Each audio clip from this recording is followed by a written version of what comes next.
They said I didn't belong the first night I set foot in the barracks. Laughter carried louder than the cadence outside. "Look at him, scrawny as a broomstick," one voice sneered. Boots slammed the tile in rhythm, and I felt every eye cut into me like bayonets. The drill sergeant didn't stop it. He barked for silence, but his smirk told me he agreed. I stood there, pack hanging off my shoulder, wondering if they'd already decided my future before I ever got a chance to fight for it. Was this how soldiers were made, by breaking the weakest in front of the rest? Or was this just the start of something none of us understood yet? That was Fort Bragg. The air smelled of sweat, polish, and disinfectant. Boots lined up under bunks like soldiers themselves, silent and perfect. Mine, mud still on the laces, stood out like a stain, and I heard the chuckles ripple through the row. Corporal Travis Green was the loudest. He had shoulders wide enough to block the doorframe, a swagger that filled the room before his voice did. He leaned back on his bunk, arms crossed, and let his words cut me open. "Hope you brought a body bag, Cole. You won't last 2 weeks." The laughter spread like wildfire, and I felt heat rise in my chest, but my jaw stayed locked. I didn't give them the satisfaction. Sergeant Ramirez paced past, expression stone. His eyes flicked toward me once, unreadable, and then moved on. He didn't stop the ridicule, didn't call it out, but I could tell he was listening. I could feel it, even if his silence burned almost as much as the insults. Sometimes silence is worse than words. It leaves you hanging, unsure whether someone's an ally or just another ghost in the room. That night, I lay in my bunk, staring at the ceiling while Green told stories loud enough for everyone to hear. He bragged about high school football, about real men who carried rifles before they ever saw a uniform. His voice carried authority, and the others laughed, eager to be part of his orbit. I pulled the blanket tighter and rolled over. My stomach nodded, but I said nothing. Words don't win in barracks. Endurance does. Morning came brutal. PT at 0500, the cold bit through the North Carolina air like knives. Push-ups on the concrete until knuckles bled. Sit-ups in the mud. Green positioned himself next to me every time, watching for weakness. "Cole, you count slower than my grandma," he barked, his voice carrying over the cadence. The drill sergeant glanced over, let Green's words hang, then shouted for more reps. By the time I hit the ground, sweat burned my eyes and my arms shook like leaves. Green never missed a chance to smirk. Chow Hall was no better. The smell of powdered eggs and sausage links filled the air. I shuffled in with my tray, boots squeaking against the tile. Green waited until I passed him, then stuck out his boot just enough. My tray went flying, eggs splattering across the floor, coffee spilling down my pants. The entire hall erupted. "Clean it up, Private," the sergeant barked, and that was that. I bent down, hands stinging, face hot. Green grinned, chewing slow, savoring my humiliation. But in that sea of laughter, there was one moment, a small thing. Private Johnson, quiet, lanky, with a face always half hidden under his cover, watched me. He didn't laugh, didn't move either. But his eyes told a different story, something between sympathy and shame. He knew, he saw it. That mattered more than he'd ever know. Nights were the hardest. While the others bragged or played cards, I sat on my bunk with the stub of a pencil, sketching rifle parts from memory. My old man used to fix hunting rifles back home. He showed me how every spring and pin mattered, how patience beat brute force every time. I drew those diagrams in silence, the paper trembling under my hand, my ears still echoing with the day's insults. If anyone saw, they'd laugh harder.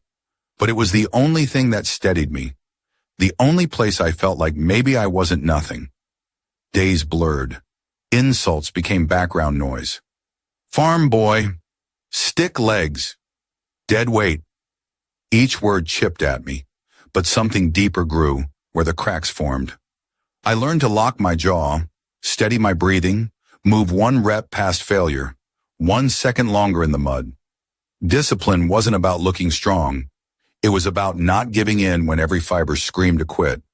Still, the shame clung. In formation, I felt the gap between me and them. Green's voice always louder, his presence always heavier. And Ramirez, always watching, never speaking, kept me guessing. Did he see weakness, or was he testing something the others couldn't? I thought that was all I'd ever be. The shadow in the unit, the one everyone laughed at to feel stronger. I thought maybe they were right. Maybe I didn't belong in this world of stone jaws and square shoulders. But what I never expected was how fast things would change. How quickly the same voices that mocked me would be silenced.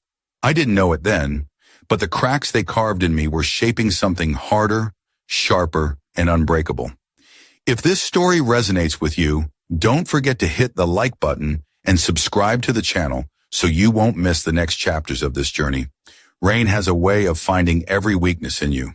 It stings your skin, soaks your boots, seeps into your bones. That morning, the sky over Fort Bragg opened up, and the whole platoon was ordered out for an extra run. Green, of course, made it worse. "Cole, move those chicken legs. You're dragging the whole squad." His voice cut through the rain like a whip. Everyone chuckled, even though they were just as miserable. I kept my head down, my breath steady, and kept moving. Mile after mile, water filled my boots until every step felt like hauling lead. My lungs burned, but I didn't stop. Green dropped his pace, just enough to keep shouting in my ear. "Bet you quit before breakfast, farm boy." I didn't answer. I refused to give him my words. When we finally made it back, drenched and steaming in the cold morning air, I peeled off to do extra laps alone. Not because anyone told me to, because I knew I had to.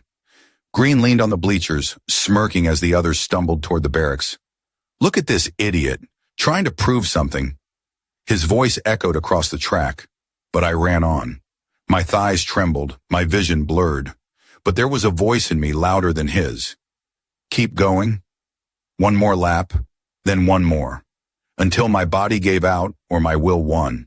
That was the first time I noticed Johnson. He didn't say a word, but he lingered at the track's edge, watching. His expression wasn't pity, it was curiosity, almost like he was wondering what I was made of. Later in the chow hall, the smell of bacon and powdered eggs filled the air. Trays clattered, boots squeaked, voices bounced off the walls. I sat down with mine, soaked uniform still sticking to my back. Green came strutting by with his plate piled high. He made sure everyone could hear him. "Don't choke, Cole. Wouldn't want the army losing a soldier to scrambled eggs." Laughter erupted. He gave my tray a little shove, spilling coffee down my sleeve. My face burned, but I kept eating, bite after bite, slow and steady. That's when Johnson slid into the seat across from me. He didn't meet my eyes, just pushed half his cornbread onto my tray, then started eating his own. No words, no smile, but it was the first time in weeks I didn't feel completely alone. Night came heavy, the rain still tapping the roof of the barracks. Most of the guys played cards or talked trash. Green led the chorus, telling stories of high school glory and future victories. I sat on my bunk, turning a broken rifle stock in my hands. I'd found it in the scrap pile behind the range, and now it was my training partner. I practiced my stance, my breathing, adjusting my grip like Dad taught me back home. My father always said the rifle was an extension of your will. It doesn't care if you're small, it cares if you're steady. Green noticed. "Look at Cole, playing soldier with broken toys." The barracks roared with laughter. I kept adjusting my sight, steady as a stone. My silence drove them crazier than any comeback could. Days blurred into weeks, each one a test I wasn't supposed to survive. Obstacle courses turned into gauntlets of ridicule. When I slipped into the mud pit, Green's laugh was the loudest. "Stay down there, Cole. You look better covered in dirt." I clawed through every inch, dragging myself to the other side. My arms shook, my knees bled, but I finished. No one clapped. No one even looked at me.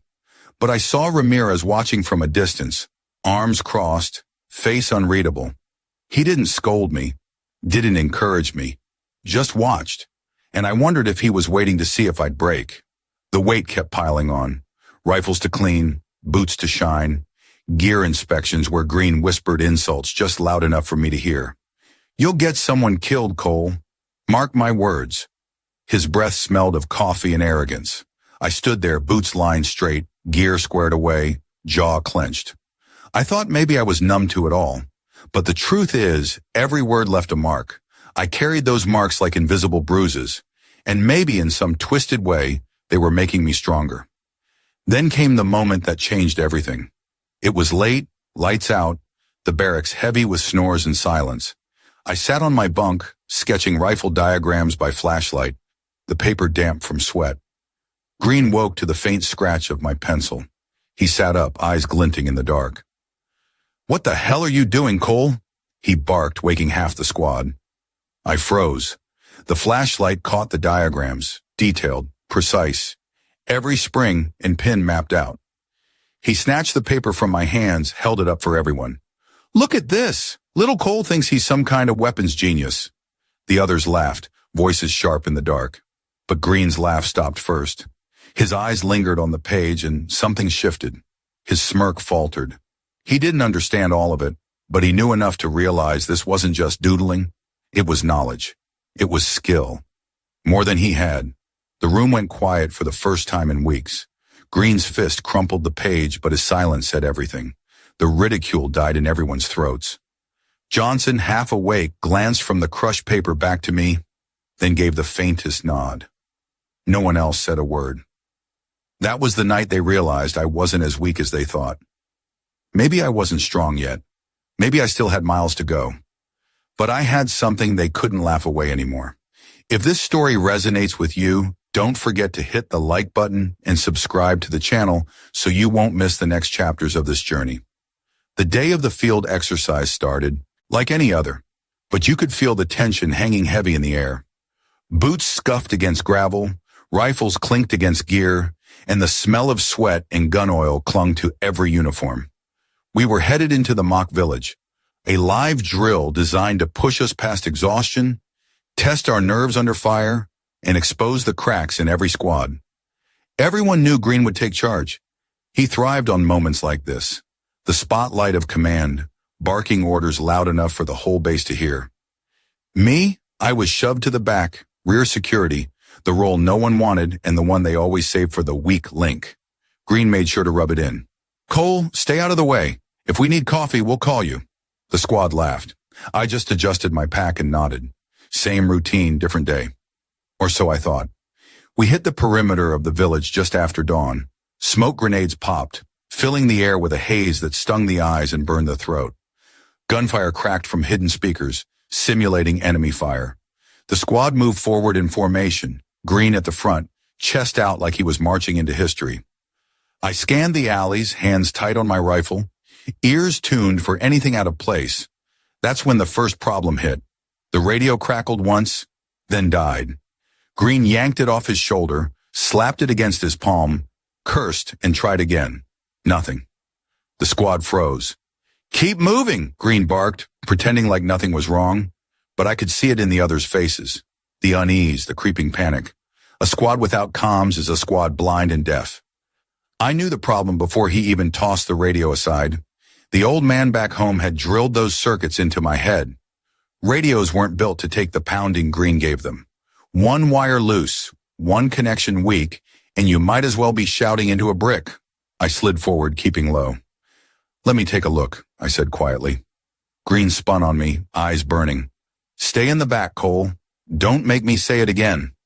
His pride was louder than the simulated gunfire, but the squad was stranded, pinned at the edge of the village. No way to call for cover or medevac if this were real. I crouched anyway, pulled the panel loose with steady fingers, and started working. Green cursed under his breath but didn't stop me, not this time. 10 seconds later, the static cleared, and the voice of command snapped back through the headset. "Bravo, squad, status report." Relief washed over the faces around. Me. Green snatched the radio, claiming the credit. "Radio's up, sir. Moving forward." But a few pairs of eyes shifted toward me, quiet acknowledgement. It was the first time I felt it, the crack in the wall between me and them. We moved deeper into the village, rifles raised, boots pounding against broken pavement. Suddenly chaos, a burst of gunfire from the rooftops, smoke, dust, shouting. A recruit ahead froze, wide-eyed, trapped in the open, while rounds slammed into the dirt around him. Everyone yelled, but no one moved. Green shouted, "Get down, damn it!" The kid couldn't. His legs were locked, his body stone. Without thinking, I broke cover. My boots hammered the ground as I sprinted across the alley, grabbed his vest, and dragged him behind a wall. Bullets smacked the bricks inches from my head. My chest heaved, adrenaline surging. Green's voice cut through the air, sharp with both anger and disbelief. "Cole, what the hell are you doing?" But I didn't answer. The kid's breathing slowed, color returning to his face. His hands shook as he gripped my arm, whispering, "Thanks." I nodded once, then raised my rifle. Something had shifted, not just in him, in all of them. The drill wasn't over, not even close. Targets popped from windows. Shadows moved across rooftops. Green barked orders, voice cracking now under the weight of the fight. "Left flank! Suppress fire!" The squad stumbled, rifles spraying wide. It was sloppy, rushed. My eyes tracked higher, to the church steeple at the far edge of the village. A faint glint caught the sun. Sniper dummy. Too far, beyond regulation range. Green didn't see it. No one did. I dropped to a knee, steadied my breathing. Inhale, exhale. The memory of my father's voice whispered in the back of my mind. The rifle doesn't care who you are. It cares if you're steady. I squeezed the trigger. The shot cracked, and a second later the dummy collapsed. Silence rippled across the squad. Heads turned. Green froze mid-shout, his mouth half open. Nobody said a word. Nobody laughed. For the first time, the mock fire seemed distant. They'd all seen it. They couldn't unsee it. The silence didn't last. Green snapped back, his pride wounded deeper than any bullet could cut. "Lucky shot," he spat, voice shaking. But the others weren't convinced. Johnson's eyes locked on me, wide, almost reverent. Another recruit muttered under his breath, "No way that was luck." The squad shifted, a subtle realignment of gravity. The weight wasn't all on Green anymore. For the first time, some of it rested on me. The drill pushed us harder, deeper into the chaos. Simulated IEDs shook the ground, fake casualties screamed, and the air grew thick with smoke and panic. Green's commands grew sharper, harsher, more desperate. He was losing control, and everyone felt it. We stacked against a wall, waiting for the signal to breach. Green's hand hovered in the air, then dropped. "Go! Go! Go!" The squad surged forward, but the door jammed. The entry stalled, confusion spreading like wildfire. I stepped up, shoved past Green, and kicked the weak hinge. The door splintered, the squad poured through, and the objective was secured.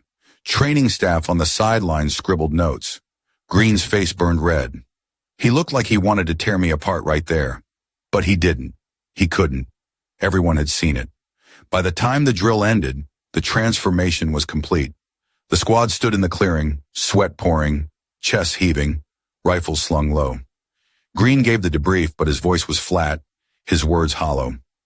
"We completed the mission, casualties simulated, radio restored." He paused, his eyes cutting toward me. "Some unexpected actions." His jaw tightened, and for once no laughter followed. Ramirez stepped forward, clipboard in hand, face as unreadable as ever. His eyes scanned the squad, then lingered on me. Just for a moment, a flicker of something, approval, maybe even pride. He didn't say it out loud. He didn't have to. That night the barracks was quiet. No jokes, no laughter at my expense. Green sat on his bunk, staring at the floor, fists clenched, but he said nothing. Johnson passed me on the way to the showers, paused and muttered just loud enough. "Hell of a shot." That was it. No speeches, no applause. Just a few words that meant everything. I lay awake in my bunk, staring at the ceiling. The insults, the laughter, the humiliation, they echoed differently now. They weren't proof that I didn't belong. They were proof that I'd endured. The squad knew it. Green knew it. And deep down, I think Ramirez had known it all along. The power had shifted, and there was no going back. If this story resonates with you, don't forget to hit the like button and subscribe to the channel so you won't miss the next chapters of this journey. The day after the field exercise, the air in the barracks felt different. Not silent, but heavier, like everyone was walking on eggshells. The usual chatter, the card games, the loud laughter, it was gone. Green sat at the end of his bunk, elbows on his knees, fists pressed against his jaw. He didn't speak, and no one dared to poke him. Everyone had seen what happened. They couldn't unsee it. For weeks he had been the voice, the shadow over every mistake, the one who made me the punchline. Now he looked smaller somehow. The smirk that once carried the room had died on his lips. At Chow, the change was obvious. Trays clattered as always, steam rising from eggs and sausage. But nobody joined in when Green tried to start a story. His voice trailed off halfway through. A few of the guys glanced at me, quick, nervous looks like they weren't sure if they were allowed yet. Johnson, though, didn't hesitate. He slid into the seat across from me, tray in hand, like it was the most natural thing in the world. "You earned a spot here," he muttered, just loud enough for me to hear. It wasn't a compliment, it was a fact. Green caught it, his jaw tightening, but he didn't say a word. Later, during gear inspection, Green tried to find a crack in me again. He circled as I stood at attention, my boots lined, rifle clean, pack squared away. "Cole, you think one lucky drill makes you a soldier?" His voice had the same sharp edge, but it shook underneath. Ramirez's footsteps cut across the floor. He paused, eyes on Green, and then shifted to me. "Enough," Ramirez said flatly. His voice wasn't loud, but it carried the weight of a hammer. The whole squad stiffened. Green's lips parted like he wanted to argue, but he closed them, swallowing his pride. That was the first time a drill sergeant's words had landed squarely on my side, and it stunned the room. That night, Green cornered me outside the barracks. The sky was dark, the hum of generators filling the air. He shoved me lightly against the wall. Not hard, not enough to make a scene, just enough to remind me he wasn't finished. "You embarrassed me out there," he hissed. His eyes flicked side to side, making sure no one was watching. "Don't think for a second you're better than me." I stared back, heart pounding, but steady. "I don't need to be better than you," I said quietly. "I just need to be who I am." He froze like he didn't expect me to talk back. His grip loosened. For the first time, he didn't have an answer. He just turned and walked off into the dark. The next morning, formation had a different rhythm. Usually Green barked cadences, his voice booming. This time Ramirez called them out himself. We ran in the rain, boots pounding in unison, water slapping against the pavement.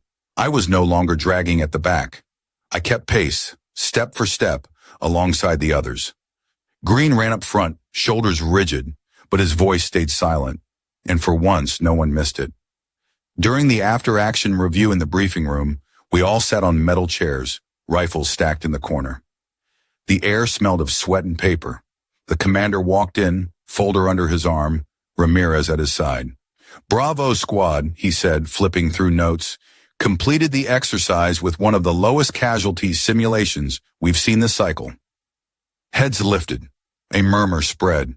He set the folder down, eyes sweeping the room. Then he looked at Green. "Your leadership faltered." The words dropped like bricks. Green stiffened, face pale.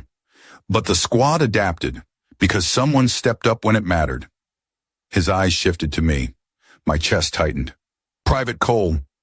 The room went dead quiet. "Your actions saved the exercise. That's what soldiering looks like." Shock rippled through the squad. Johnson grinned faintly, pride flickering in his eyes. Green sat stone-faced, jaw clenched so tight you could see the muscle twitch. The commander didn't wait for applause or questions. He just snapped the folder shut, nodded once, and left. Ramirez lingered a second longer, his gaze locking with mine. "Strength isn't always loud," he said quietly, then followed the commander out. Back in the barracks, the silence felt almost holy. No insults, no jokes. Just the sound of boots unlacing, gear being stowed, showers running in the distance. Green sat on his bunk, shoulders hunched, staring at the floor. No one gathered around him. No one asked for his stories. Johnson sat next to me, nudging my arm. "Feels different, doesn't it?" he said. I nodded. It wasn't victory, not yet, but it was something. The climax came later that night, after lights out. The barracks glowed faintly from the hallway bulbs. I lay awake, staring at the ceiling, when Green's voice broke the silence. "Cole, just my name, not an insult, not a sneer, just my name." I turned my head. He sat on the edge of his bunk, face half hidden in shadow. "Didn't think you had it in you." His voice was low, ragged, almost regretful. Then he lay back down, rolled over, and said nothing else. For a long time, I just listened to the sound of rain on the roof. For the first time, his words didn't sting. They felt like surrender. By the next morning, things had changed. Not completely. I still wasn't one of the loud ones, not the guy telling stories or cracking jokes. But I wasn't invisible anymore either. In the chow hall, Johnson saved me a seat before I even walked in. A couple of the others nodded as I passed. Small things, but they mattered. Green stayed quiet, his pride broken, but not gone. He avoided my eyes, but the weight of his silence spoke louder than his insults ever had. That's when I realized something. Respect isn't handed to you in this place. It's taken, earned, and paid for in humiliation, sweat, and moments where you choose not to quit, even when quitting feels easier. I didn't win anyone over with speeches. I won them over by refusing to break, by standing up when it mattered, by proving I could be counted on when everything else fell apart. And though Green might never admit it, deep down he knew it too. The power had shifted, and no matter what came next, nothing could take that moment away. If this story resonates with you, don't forget to hit the like button and subscribe to the channel so you won't miss the next chapters of this journey. The final week of training felt like a storm breaking. You could sense it in the way the platoon carried themselves. Shoulders squared a little tighter, boots hitting the pavement with sharper rhythm. We were no longer just kids dragged in from small towns and city streets. We were becoming soldiers. But for me, every step carried the weight of the journey, the laughter, the humiliation, the nights of silence when I thought I'd never make it. I kept my head down, but I knew eyes followed me now. Not mocking, watching, measuring. One morning in the barracks, Green sat on his bunk lacing his boots. He glanced at me across the room, and for once his stare didn't carry venom. His voice was flat, almost tired. "Cole, don't screw this up." That was it. No insult, no smirk. Just those words. For the first time, I saw him not as the giant shadow that haunted my every step, but as another man fighting his own battles. I didn't answer. I just pulled my laces tight and stood a little taller. The final march was brutal. 50 pounds of gear strapped across our shoulders, rifles digging into our backs, miles of sand and heat that made the ground itself feel like fire. Green had always been the one pushing the pace, barking at the rest of us to keep up. But halfway through, his steps faltered. His face was pale, sweat pouring, knees buckling under the weight. The squad noticed. A murmur spread. For a heartbeat, the old Green came back, too proud to ask for help, too stubborn to slow down. I saw it before anyone else. His legs gave out, and he stumbled hard, gear slamming into the dirt. The column staggered to a halt. The silence was deafening. This was it. The moment the old Green would have pounced on me, mocked me, called me weak. But here he was, flat on the ground, pride bleeding out of him faster than sweat. Everyone froze, waiting to see what I would do. I dropped my pack without a word, slid my arm under his, hauled him up, and shouldered half his weight. His breath rasped, his eyes wide with shock.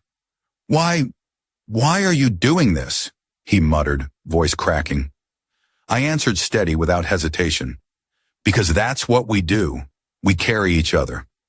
The platoon's silence broke. Boots started moving again. Johnson's voice rang out first with the cadence, then others joined, shouting louder, stronger, until the whole squad moved as one. Green leaned heavy against me, his pride broken, but his humanity bare.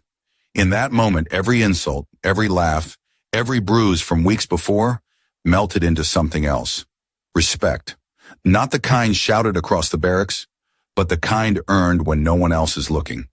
We crossed the finish together, sweat-soaked and half-broken, but still on our feet. Ramirez stood there waiting, arms crossed, eyes sharp.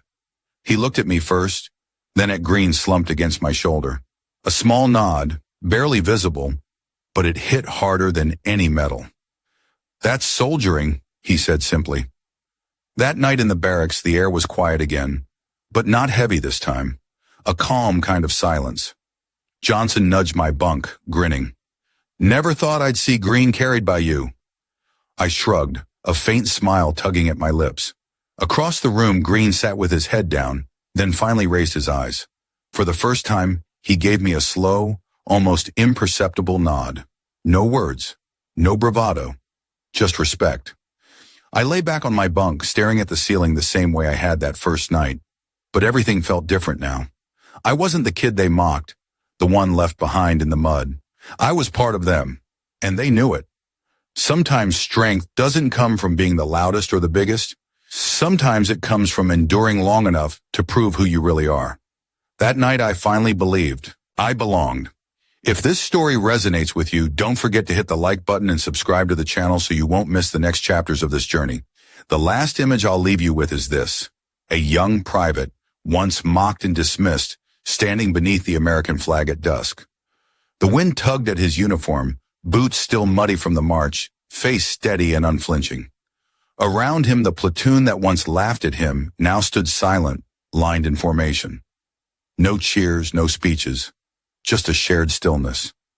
And then, almost in unison, every head turned toward him, acknowledging what words could never capture. Even Green, his greatest rival, gave a single, slow nod. That was the salute that mattered most. Moments like that don't need medals or headlines. They live in the quiet places of memory. They remind us that injustice doesn't have the final word, that the smallest soldier can carry the heaviest weight when the moment comes. What doesn't kill you makes you stronger, and actions always speak louder than words. In the end, it wasn't about outshouting anyone. It was about outlasting them. It was about standing your ground when the world wanted you on your knees. This story isn't just about one soldier.